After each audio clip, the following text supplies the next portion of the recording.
Welcome to my channel Scripture Talk, where we will enlighten you with this video on the law of attraction and manifesting your desires. Have you ever wondered how some people seem to have everything they want in life, while others struggle to achieve the goals? The answer lies in the power of the law of attraction. The law of attraction is the belief that we can attract into our lives whatever we focus on.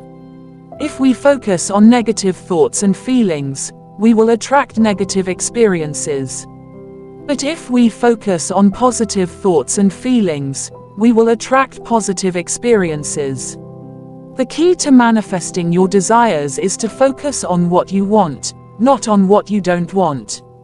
Write down your goals and desires, and visualize them as if they have already happened. This sends a clear message to the universe that you are ready to receive them. Remember, the law of attraction is not just about visualizing your goals and desires, it's also about taking action towards them.